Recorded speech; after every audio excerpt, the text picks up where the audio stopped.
परिचय। जैसा कि हम पहले भी चर्चा कर चुके हैं कि जनन जीवों की वह क्षमता है जिसके द्वारा वो अपने समान जीव संतति को जन्म देता है, जिसमें कि अधिकांश गुण उसी के समान होते हैं। हाँ माधुरी, वह प्रक्रिया जिसमें नर और मादा युग्मक के संलयन से एक नए जीव की उत्पत्ति होती है, लैंगिक जनन कहलाती है। तो आओ अब हम इसके बारे में विस्तार से चर्चा करें। उद्देश्य।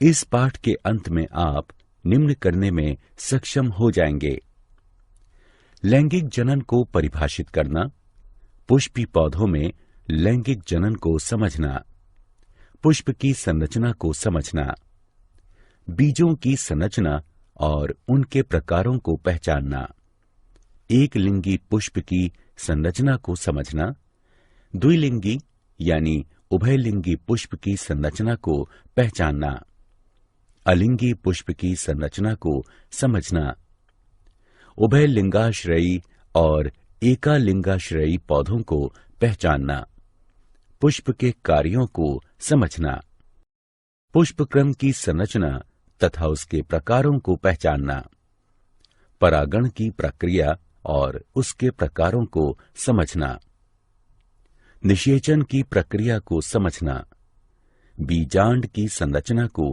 पहचानना, युग्मक संलयन की प्रक्रिया को समझना, त्रिसंलयन की प्रक्रिया को समझना, द्विनिषेचन की प्रक्रिया को समझना, जनन की लैंगिक प्रणाली यानी विधि का महत्व।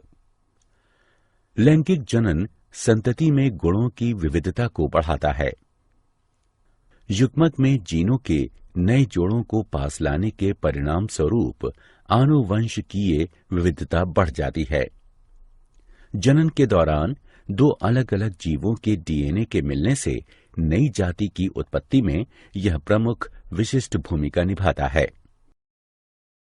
पुष्पी पौधों में लैंगिक जनन।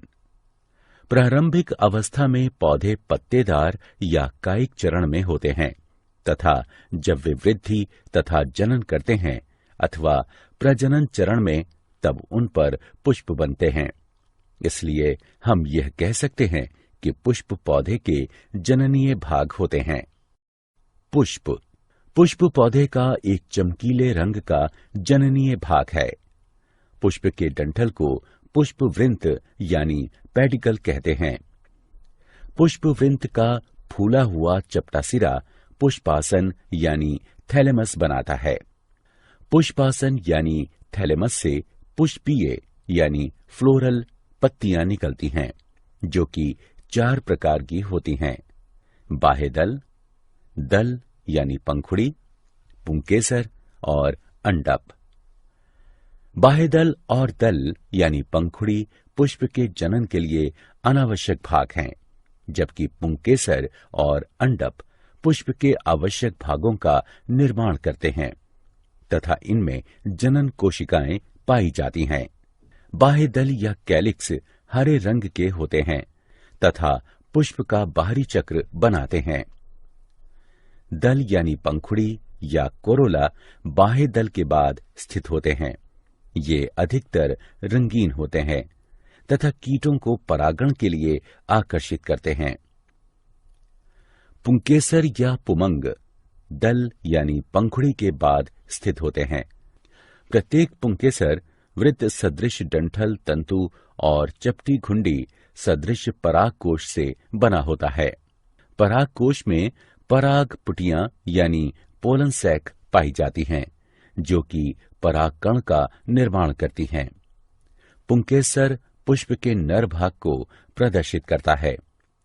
अंडप या जायांग पुष्प का मादा भाग होता है और पुष्प के बीच का भाग बनाता है। अंडप फूले हुए आधारीय अंडाशय, मध्यवर्तिका और ऊपरी घुंडी सदृश भाग वर्तिकाग्र को दर्शाता है। अंडाशय बीजांड धारण करता है, जो कि बीज में बदल जाते हैं। फल बीजों को घेरते हैं तथा उनकी रक्षा करते हैं। बीज बीज परिपक्व बीजांड होते हैं। बीज के अंदर भ्रूण तथा संचित भोजन पाया जाता है, जो कि अंकुर बनने के समय विकसित हो रहे भ्रूण के द्वारा प्रयोग में लाया जाता है। एक परिपक्व बीज दो महत्वपूर्ण भागों से मिलकर बना है, जो कि इस प्रकार है: बीजावरण और भ्रूण। बीजावरण एक सख्त परत होती है जो कि बीज के आंतरिक भागों की रक्षा करती है। भ्रूण मूलांकुर, प्रांकुर और बीज पत्रों से मिलकर बना होता है। मूलांकुर नवीन जड़ बनाता है तथा प्रांकुर नवीन तने का निर्माण करता है।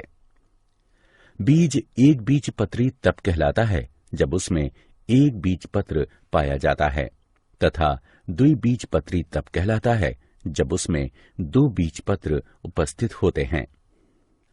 बीज भ्रूण पोषीय तब हो सकता है जब उसमें भ्रूण पोष पाया जाता है तथा भ्रूण पोष रहित तब होता है जब उसमें भ्रूण पोष उपस्थित नहीं होता है। क्रिया विधि। चलिए बीज की संरचना को भलीभांति समझने के लिए एक क्रिया विधि करते हैं। हमने कुछ चने के बीजों और कुछ मक्के के बीजों को रात भर जल में डुबो कर रखा। अगले दिन सुबह हमने उन बीजों का अतिरिक्त जल निकालकर उन बीजों को एक गीले कपड़े में लपेटकर एक दिन के लिए रख दिया। अगले दिन हमने दोनों तरह के बीजों को दो भागों में बांट दिया। हम देखते हैं कि चने के बीजों में बीजावरण, मूलांकुर, प्रांकुर और दो बीज पत्र उपस्थित होते हैं, जबकि मक्के के बीजों में बीजावरण, मूलांकुर, प्रांकुर और एक बीज पत्र ही उपस्थित है। एक लिंगी पुष्प। वे पुष्प जिनमें या तो पुंकेसर या स्त्री केसर पाया जाता है उन्हें एक लिंगी पुष्प कहते हैं। उदाहरण: पपीता, तरबूज। द्विलिंगी पुष्प। वे पुष्प जिनमें पुंकेसर और स्त्री केसर दोनों उपस्थित होते हैं उन्हें द्विलिंगी या उभयलिंगी पुष्प कहते हैं। उदाहरण: मटर, हिबिस्कस और सरसों। अलिंगी पुष्प। वे पुष्प जिनमें पुंकेसर और स्त्री केसर दोनों ही अनुपस्थित होते हैं उन्हें अलिंगी पुष्प कहते हैं। उदाहरण: आम, काजू।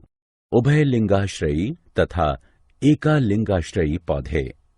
वे पौधे जिनमें दोनों प्रकार के एक लिंगी पुष्प पाए जाते हैं उभयलिंगाश्रयी पौधे कहलाते हैं। उदाहरण: मक्का, कद्दू और अरंडी। वे पौधे जिनमें केवल एक प्रकार के एक लिंगी पुष्प पाए जाते हैं एकालिंगाश्रयी पौधे कहलाते हैं। उदाहरण: खजूर का पेड़ और शहतूत। पुष्प के कार्य। पुष्प में नर जननांग पुंकेसर तथा मादा जननांग अंडक पाए जाते हैं। पुष्प पौधे का वह भाग है जो कि लैंगिक जनन में भाग लेता है। अंडाशय परिपक्व होकर फल का निर्माण करता है जिसमें बीज उपस्थित होते हैं। पुष्प क्रम। पुष्प सदैव अकेले नहीं पाए जाते हैं। ऐसे पुष्प जो कि आकार में छोटे होते हैं वे अधिकतर गुच्छों में पाए जाते हैं। वह अक्ष जिस पर कि पुष्पों का गुच्छा लगा होता है पुष्प क्रम कहलाता है। यह अंतस्थ अथवा कक्षीय हो सकता है। फूल गोभी पुष्प क्रम का एक अच्छा उदाहरण है। परागण। पौधे का नया बीज तब बनता है जब एक नर युग्मक जो कि परागकण में उपस्थित होता है एक मादा युग्मक जो कि बीजांड में उपस्थित होता है के साथ संलयित होता है। एक पुंकेसर के परागकोश से अंडक के वर्तिकाग्र तक परागकण के स्थानांतरित होने को परागण कहते हैं। परागकण कई अभिकर्मकों यानी कारकों जैसे कीड़े, पक्षी, मनुष्य और जल के द्वारा स्थानांतरित होते हैं। परागण दो प्रकार का होता है, स्वपरागण और परपरागण। जब परागकण एक पौधे के पुष्प के परागकोश से उसी पुष्प या अन्य पुष्प के वर्तिकाग्र तक स्थानांतरित होते हैं तो उसे स्वपरागण कहते हैं। जब परागकण एक पौधे के पुष्प के परागकोश से उसी जाति के दूसरे पौधे के अन्य पुष्प के वर्तिकाग्र तक स्थानांतरित होते हैं तो उसे परपरागण कहते हैं। निषेचन। परागकण का वर्तिकाग्र पर गिरने के पश्चात अगला चरण निषेचन होता है। नर और मादा युग्मक के संलयन से युग्मनज बनने की प्रक्रिया को निषेचन कहते हैं। लैंगिक जनन के दौरान यह निम्न चरणों में होता है। जब एक परागकण अंडक के वर्तिकाग्र पर गिरता है तब यह फट जाता है और वर्तिका से होकर ये पराग नलिका से नीचे जाकर अंडाशय में मादा युग्मक की तरफ पहुंचकर वृद्धि करता है। पराग नलिका में दो नर युग्मकों का निर्माण होता है।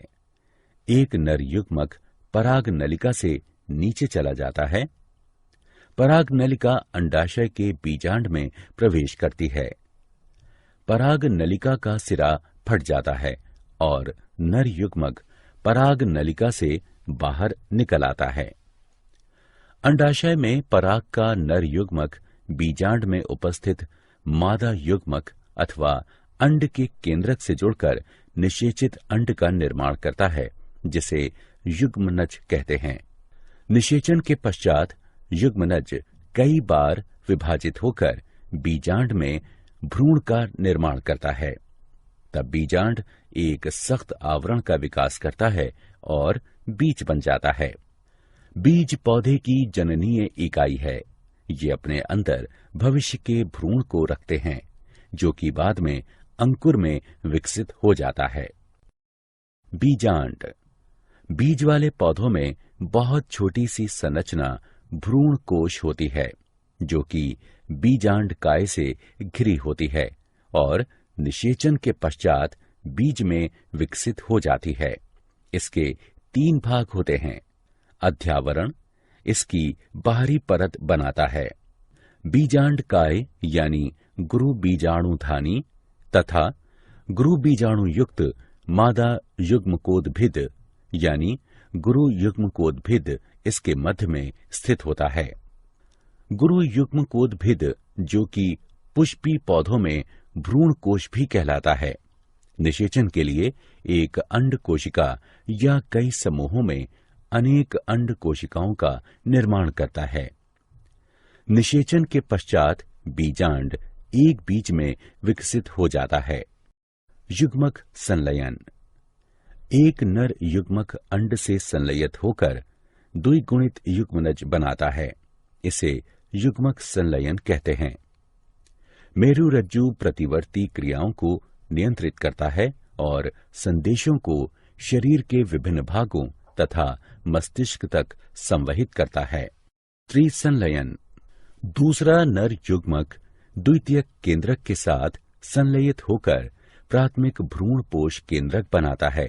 इसे त्रिसंलयन इसलिए कहते हैं क्योंकि संलयन प्रक्रिया में 3 केंद्रक सम्मिलित होते हैं, एक नर युग्मक और 2 ध्रुवीय कोशिकाएं। द्विनिषेचन। 2 युग्मकों के युग्मक संलयन द्वारा एक ही भ्रूणकोश यानी पुटी में 2 बार निषेचन की प्रक्रिया घटित होने और त्रिसंलयन को द्विनिषेचन कहते हैं। क्या आप जानते हैं, पक्षियों के द्वारा किया गया परागण पक्षी परागण कहलाता है। जलोद्भिद पुष्पों में परागकण हल्के होते हैं, किंतु मोम से ढके होते हैं। खाने योग्य पराग रोसा, मैग्नोलिया और क्लीमेंटिस के द्वारा बनाए जाते हैं।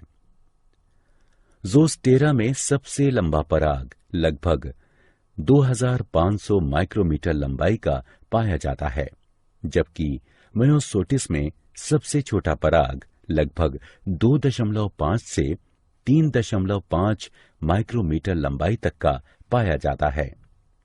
एरिथ्रीना में कौओं और गिलहरियों के द्वारा परागण होता है। वायु में पराग की उपस्थिति के कारण प्रत्यूर्जता यानी एलर्जी अभिक्रिया होती है, जिसके कारण हे बुखार हो जाता है। निषेचन के बिना अंड के विकास को अनिषेक जनन कहते हैं। निषेचन के बिना फल बनने की प्रक्रिया को अनिषेक फलन कहते हैं। सारांश। आइए हमने जो कुछ सीखा है उसे संक्षेप में दोहराएं। उच्च पादपों के जनन भाग पुष्प में स्थित होते हैं। पुंकेसर पौधे का नर जनन भाग होता है। अंडक पुष्प के केंद्र में स्थित होता है तथा मादा जनन भाग होता है।